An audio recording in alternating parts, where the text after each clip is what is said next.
Pernikahan yang tak diinginkan. Bab 105. Azarin hanya bisa memandang Elsa dengan tatapan kosong. Kata-kata Elsa masih menggema di telinganya, seolah mengoyak semua logika yang ada. Namun, di balik syok dan kebingungannya, perlahan Azarin menarik napas dalam-dalam, mencoba mengumpulkan kekuatan untuk menghadapi kenyataan pahit ini. "Siapa ayah dari janinmu?" tanya Azarin dengan suara bergetar. Jantungnya seperti hendak meledak. Elsa menggeleng lemah, air matanya terus mengalir. "Aku gak tahu, Kak, 2 minggu lalu, aku terbangun di hotel dalam keadaan tanpa pakaian. Aku gak ingat apa-apa," ucapnya terbata-bata. "Aku sudah coba segala cara buat gugurin kandunganku, tapi gak bisa, Kak." Isaknya menatap Azarin penuh harap. "Tolong aku, Kak. Aku janji akan nurut sama kakak. Aku gak tahu harus kemana lagi." Azarin menghela napas panjang, mencoba menenangkan dirinya sendiri. "El, aku mau nolong kamu, tapi bagaimana? Kak Jenderal ada di rumah ibuku. Aku gak punya tempat lain buat nampung kamu," katanya, sambil berusaha menarik Elsa berdiri. Namun, Elsa tetap bersimpuh, wajahnya diliputi ketakutan. Saat itu, Din muncul membawa surat jaminan. Elsa sudah bisa keluar, tapi dia masih wajib lapor setiap minggu," katanya, meletakkan surat di meja terdekat. Azarin tampak ragu. Dia melepaskan genggaman Elsa, lalu melirik Din sebagai kode, ke sudut ruangan untuk bicara empat mata. Mereka berbicara cukup lama, dan raut wajah Din perlahan berubah serius. "Aku ada apartemen, ucap Din akhirnya. "Tapi jujur, aku gak bisa tinggalin dia sendirian di sana. Banyak hal yang aku cemaskan." Azarin mengangguk, memahami maksud Din. "Elsa terlalu bebas, Pak. Kalau gak diawasi, dia pasti akan buat masalah lagi," gumamnya, lebih kepada dirinya sendiri. Din memandang Azarin dengan heran. Kenapa gak bawa pulang ke rumah ibunya saja? Mau gak mau, dia harus hadapi kenyataan ini. Azarin menggeleng lemah. "Aku sudah bilang itu, tapi Elsa ketakutan. Di rumah ibu, Jenderal saja sudah diusir, apalagi Elsa." Dia mendesah berat. "Aku juga gak mungkin bawa ke rumah ibuku. Lagi banyak masalah di sana." Din melirik Elsa yang tampak menggigil ketakutan di kursinya. Kebingungan jelas tergambar di wajahnya. "Kalau aku titipin dia ke kamu dulu, gimana?" tanya Azarin akhirnya. Din langsung menggeleng tegas. "Astagfirullah, aku gak mungkin serumah dengan yang bukan mahramku," ucapnya tegas. Dia menarik napas, sebelum melanjutkan, "Kecuali kita menikah. Kalau ada kamu di sana, baru aku bisa terima." Ucapan Din begitu belak-belakan, membuat Azarin terpaku. Wajahnya yang berbalut cadar, memerah, dan jantungnya berdebar tak karuan. "Jadi, gimana? Kita gak mungkin terus menyembunyikan Elsa. Cepat atau lambat, dia harus kembali ke ibunya, apalagi kondisinya sekarang hamil," ujar Din akhirnya, mencoba mencari solusi. Azarin mengangguk pelan, meski wajahnya menyiratkan kebimbangan. Dia tahu ini bukan tanggung jawabnya, meskipun hatinya iba melihat ketakutan besar yang melingkupi Elsa. Namun, ini adalah konsekuensi atas perbuatan Elsa yang tak mampu menjaga diri. "Apa kamu akan bicara sama Jenderal soal ini?" tanya Din, memecah kesunyian. Azarin menghela napas panjang, menimbang-nimbang. "Aku gak tahu. Mau bicara gimana? Aku gak bicara sama Jenderal saja, Kak Alea sudah langsung naik darah. Gimana kalau aku mau menjelaskan ini?" 50. Din menyipitkan mata, penasaran. "Kamu abis ngobrol sama Jenderal?" Tanyanya lagi. Azarin menggeleng cepat. Enggak, tapi dia terang-terangan bilang ingin kembali sama aku. Din tertegun, matanya membulat tak percaya. Serius, Za? Nada suaranya penuh keterkejutan dan sedikit panik. Namun, Azarin memilih tidak menjawab, wajahnya tetap datar. Din menatapnya tajam, tak mampu menahan rasa ingin tahunya. Jadi, kamu ada rencana menerima dia lagi?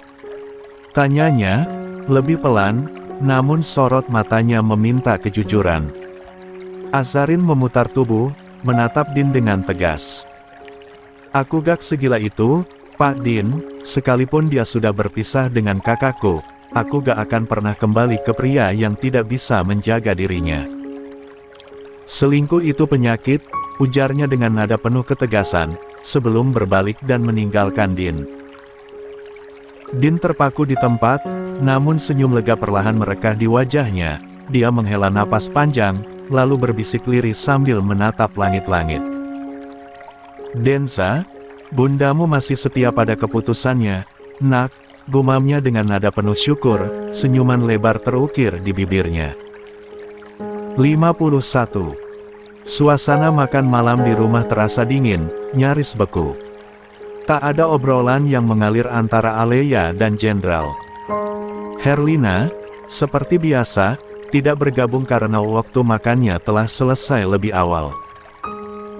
Hanya denting sendok dan piring yang saling beradu menjadi pengisi keheningan di ruang makan tersebut. Alea, yang tak tahan dengan suasana ini, akhirnya berdeham pelan untuk memulai percakapan. Aku berencana ingin melamar kembali sebagai dokter di rumah sakit terdekat, ucapnya, berusaha terdengar santai meski jantungnya berdebar tak menentu. Jenderal hanya mengangguk kecil tanpa menoleh, terus menyuap makanannya dengan ritme teratur. Setelah aku dapat pekerjaan, aku juga ingin pindah dari sini, lanjut Alea dengan suara lebih pelan. Tatapannya serius menembus wajah Jenderal. Aku ingin rumah tangga kita lebih fokus, Mas. Jenderal berhenti makan sejenak. Mau sampai kapan, A1? Tanyanya tiba-tiba, nada suaranya terdengar berat. Alea mengerutkan kening, bingung dengan maksud pertanyaan itu. Sampai kapan apa, Mas? Balasnya, menuntut penjelasan. Mau sampai kapan kamu terus seperti ini? Membohongi diri sendiri, berpura-pura seolah semuanya baik-baik saja. Kamu tahu, tujuan hidupku sekarang bukan lagi impian untuk membangun rumah tangga yang sempurna.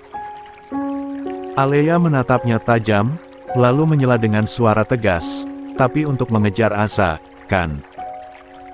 Raut wajahnya berubah serius, datar tapi penuh tekanan. Mau sampai kapan kamu seperti ini, Mas? Asa sudah menolakmu terang-terangan. Apa kamu masih belum sadar juga? Nada bicaranya meninggi di akhir kalimat, membuat Jenderal menghela napas berat. Dia mengalihkan tatapannya ke arah lain, seakan mencari jawaban di luar jangkauan Alea. Aku mencintainya, Al, jawab Jenderal lirih namun tegas. Sejak dulu, kamu tahu itu. Kamu tahu siapa yang selalu ada di hatiku.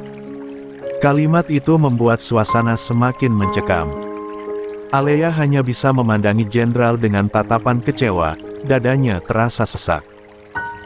Semua jawaban yang selama ini coba dihindarinya kembali terungkap dengan gamblang.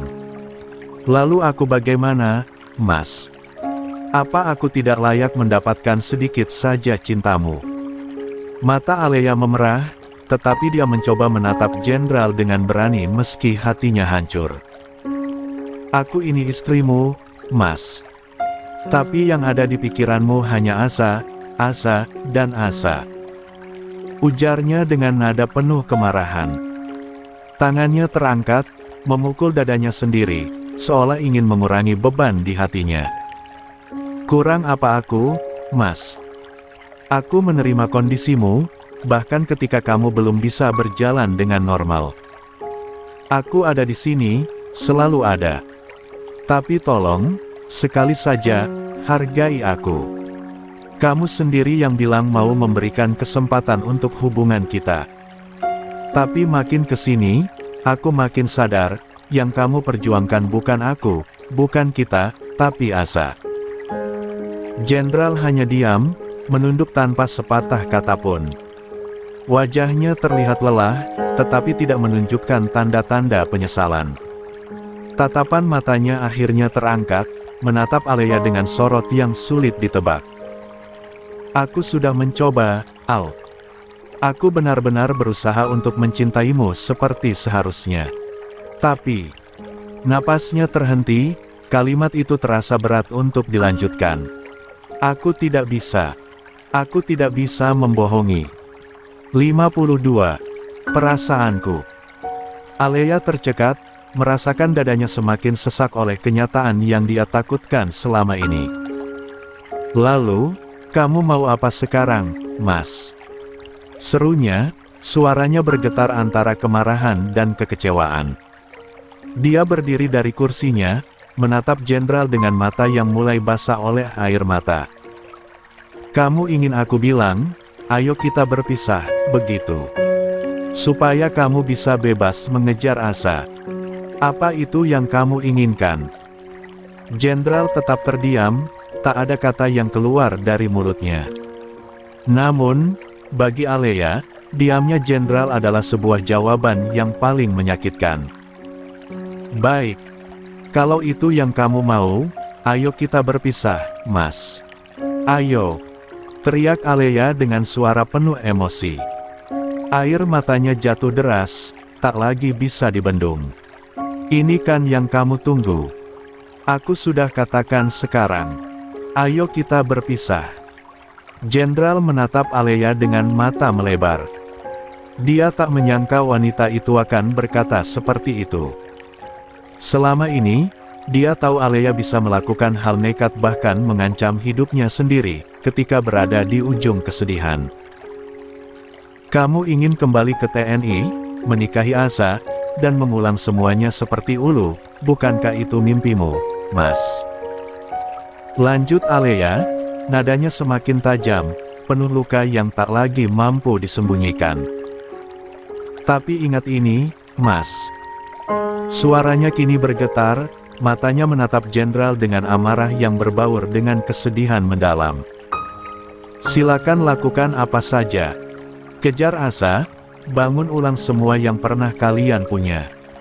Tapi hanya setelah aku tiada. Alea mengakhiri kalimatnya dengan tegas, suaranya gemetar tetapi penuh keberanian.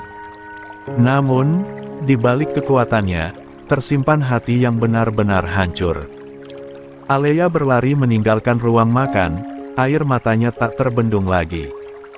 Langkahnya tergesa hingga tiba di ruang tengah, tepat ketika Azarin baru saja masuk.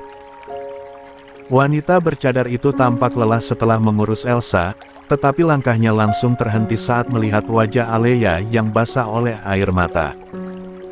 Mereka saling bertatapan. Azarin, yang sudah bisa menebak ada masalah besar, memutuskan tidak ingin terlibat dan melangkah menuju tangga. Namun, suara penuh emosi Alea menghentikan langkahnya. Kenapa harus aku, sih, hah? Teriak Alea dengan nada bergetar. Sejak kecil, aku hidup di bayang-bayangmu terus-menerus. Aku capek, Za. Azarin perlahan berbalik, menatap kakaknya dengan sorot mata lelah. Kamu renggut apapun yang aku mau, Za. Termasuk cinta suamiku. Alea memukul dadanya sendiri, suaranya penuh sesak. Kenapa sih, kamu harus lahir, hah?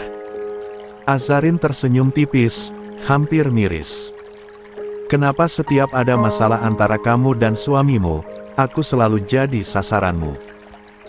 Kamu pikir aku tidak capek, Kak? Selalu terseret dalam drama kalian. Azarin menghela napas panjang, memejamkan mata untuk menenangkan diri. Astagfirullah, ya Allah, gumamnya, lalu kembali membuka mata dan menatap kakaknya dengan tenang tetapi tegas. Sejak awal, Aku tidak pernah ingin terlibat dalam kehidupan kalian. Tapi kenapa, baik kamu maupun suamimu, terus-terusan melibatkan aku? Karena suamiku masih mencintaimu, Asa. Buka matamu, jerit Alea. Ishak tangisnya semakin pecah. Azarin melangkah turun dari tangga, mendekati Alea dengan tatapan tajam. Lalu aku harus apa, Kak? Memohon pada jenderal agar dia berhenti mencintaiku. Aku sudah mencoba menjauh. Aku capek, Kak. Capek. Suaranya meninggi, penuh tekanan. 53. Dia menunjuk dirinya sendiri. Kenapa kamu gak pindah saja dari sini? Kurangi pertemuan kita kalau itu yang kamu butuhkan untuk menyelamatkan rumah tanggamu. Azarin berdiri tegak di depan Alea, kedua tangannya terlipat di dada. Sorot matanya tajam, tapi suaranya tetap tenang. Aku sudah bilang pada jenderal untuk berhenti mengharapkan aku. Sejak aku memilih mundur, keputusanku tidak pernah berubah. Tapi dia yang tidak bisa menerima itu. Dia menghela napas berat, lalu mendengus. Dan kamu, kenapa bodoh sekali sih, Kak? Sudah tahu jenderal tidak pernah benar-benar membalas perasaanmu, tidak pernah menghargai keberadaanmu, tetapi kamu tetap bertahan. Apa karena cinta? Cinta itu bukan alasan untuk membodohi diri sendiri. Di kepalamu hanya ada nama jenderal. Kenapa kamu tidak mencoba memikirkan hal lain yang lebih penting? Kamu seorang dokter, Kak. Masa kamu bisa menyembuhkan orang lain, tapi tidak bisa menyembuhkan dirimu sendiri? Air mata Alea semakin deras, suaranya bergetar saat menjawab. Bagaimana aku bisa menyembuhkan diriku sendiri, Asa? Obatku adalah dia, tapi dia justru menginginkanmu. Serunya dengan isak yang menyakitkan. Azarin memejamkan mata sejenak, menahan emosi yang hampir meluap. Ketika dia membuka matanya lagi, nadanya lebih dingin.